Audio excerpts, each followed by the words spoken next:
Bonjour à tous, aujourd'hui on se retrouve dans une nouvelle vidéo. On va débriefer la finale entre Iga Swiatek et Amanda Anisimova. Une finale dévastatrice, terrible, triste, puis je dirais même sensationnelle. On peut dire tous les adjectifs pour cette finale. 6-0, 6-0 pour Iga Swiatek qui remporte son premier Wimbledon en 2025 alors qu'elle vivait une année catastrophique. Mais bravo à elle. Face à Amanda Anisimova, faisait sa première finale de Grand Chelem et on l'a vu totalement. Le sujet de la vidéo c'est très simple, on va débriefer le match en 3 objets qui symbolisent le match et ça va être toujours comme ça, on va essayer de faire un peu d'actualité et on peut parler un peu des matchs et des grandes finales, des grands tournois entre les meilleurs joueurs. Le premier mot c'est le brouillard. Pourquoi le brouillard? Parce qu'on a vu Amanda Anisimova dans le brouillard. Elle faisait énormément de fautes, elle a visé tout à côté, peut-être elle faisait un objectif de viser en dehors du court, mais surtout dans un brouillard émotionnel, parce qu'à l'arrivée sur le court, elle était déjà très triste, on sentait une énorme pression, comme si elle jouait sa vie. Lors du match, on l'a vu clairement effectuer de nombreuses fautes, un énorme déséquilibre. Surtout que moi je suis très déçu parce qu'en fait elle s'est pas rebellée, elle a rien fait. On sait que Amanda Anisimova joue très à plat, donc ça passe ou ça casse, un peu ce tennis féminin comme Aryna Sabalenka, qui est totalement différent du jeu de Iga Swiatek, et on l'a vu dans cette finale. Mais bon, un type de jeu comme Amanda Anisimova, très à plat, quand tu es un peu stressé, quand ton bras de levier ne sort pas beaucoup, ne sort pas trop, voilà, ça fait des fautes et rien n'allait, c'était terrible, très triste à voir, ça m'a même agacé qu'elle n'a pas tenté autre chose, qu'elle n'a pas juste tenté de mettre la balle sur le court, déjà ça peut être déjà pas mal, de faire des slices, on sait que c'est le point faible de Iga Swiatek, faire des slices, de l'amener à la volée, pourquoi pas faire des services volés, lors des secondes balles, tenter des choses, je ne l'ai pas vu tenter des choses, je l'ai vu baisser les bras très rapidement. Le deuxième objet, c'est la chaise à bascule. Pourquoi la chaise à bascule? Parce qu'Amanda Anisimova était totalement déséquilibrée, au contraire de Iga Swiatek. Et donc là, on peut voir sur cette image que on est déjà à 2-0 pour Swiatek. Balle pour gagner son premier jeu et son seul jeu. Elle était totalement déséquilibrée sur un retour d'Iga Swiatek très profond. Et voilà, on voit clairement que sur un super retour, chaque fois les retours très profonds, très longs d'Iga Swiatek a totalement déséquilibré Anisimova, et ça s'est fait très rapidement, honnêtement. Là, dès le 3e point du match, on voit encore une énorme faute de Amanda Anisimova qui est mal placée, et c'est ça toute la différence entre Amanda Anisimova et Iga Swiatek. Iga Swiatek a été très forte. C'est là que toute la différence. Iga Swiatek a eu des très bons appuis, contrairement à Amanda Anisimova, avait un plan de jeu très clair. C'était de remettre toujours très en fond de cours, avec beaucoup d'effets, avec beaucoup de lift.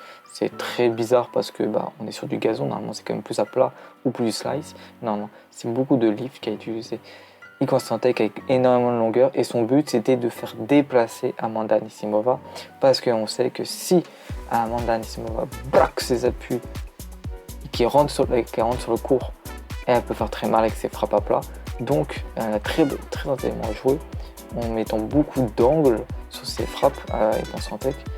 Et bon, comme Amanda était dans un très mauvais jour, elle ne mettait rien.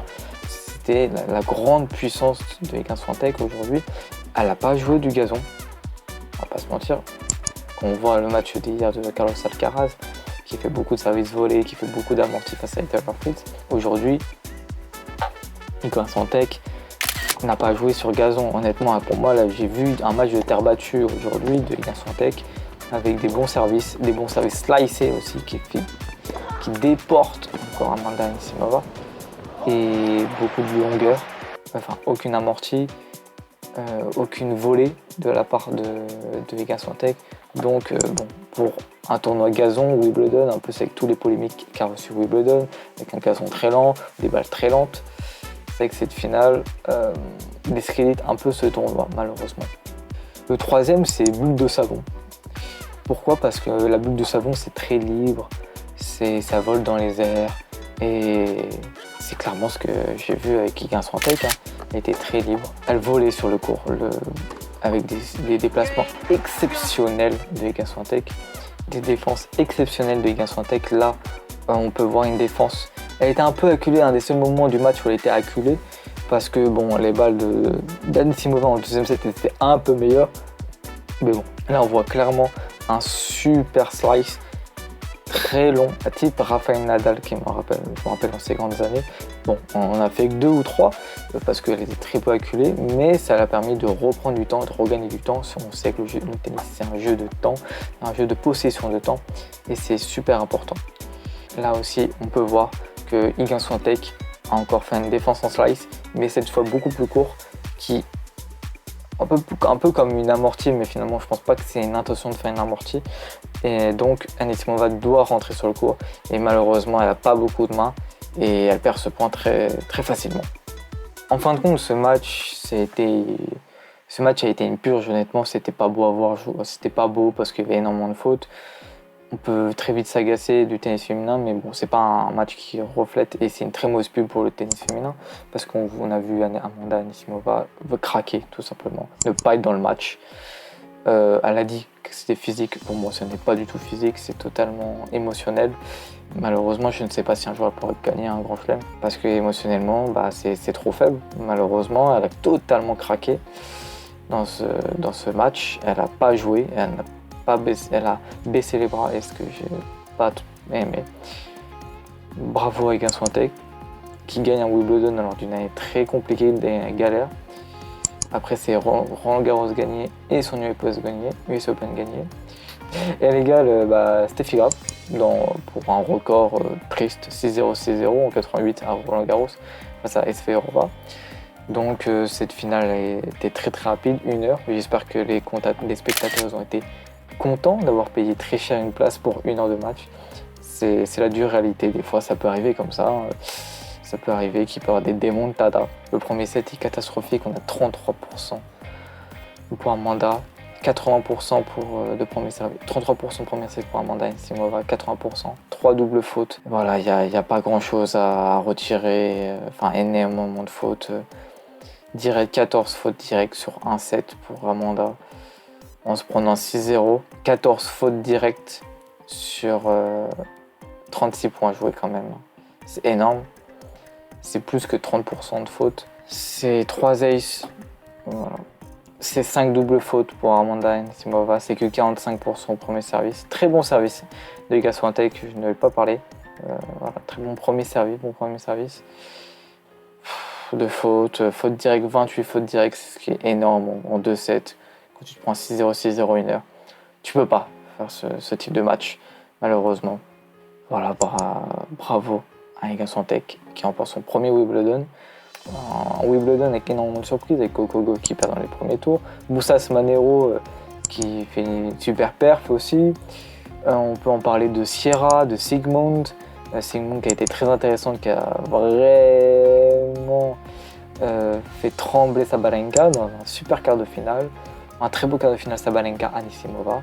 Moi, le match que j'ai adoré, c'est Raducanu Sabalenka, parce que Raducanu, et parce que j'ai vu quand même des actes de résilience de Raducanu, ce que j'ai vraiment apprécié. Et Iga Swiatek, en soi, elle avait un parcours très très facile. On voit avec Bencic qui était un peu blessé, bon, elle a mis 6-0, 6-2.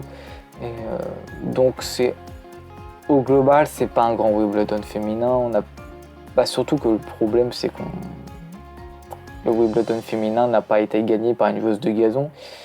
La dernière joueuse de gazon pour moi, c'est clairement Ons Jabeur qui aurait dû gagner, mais bon, elle n'a pas gagné face à Rybakina. Et peut-être Vondrousova qui est un très bon jeu sur gazon, mais voilà. Bon, quand même, bravo Iga Swiatek. Voilà, profitez bien, abonnez-vous, regardez mon ancienne vidéo sur Emma Raducanu et sur Mark Edmondson, likez, commentez, et voilà, profitez.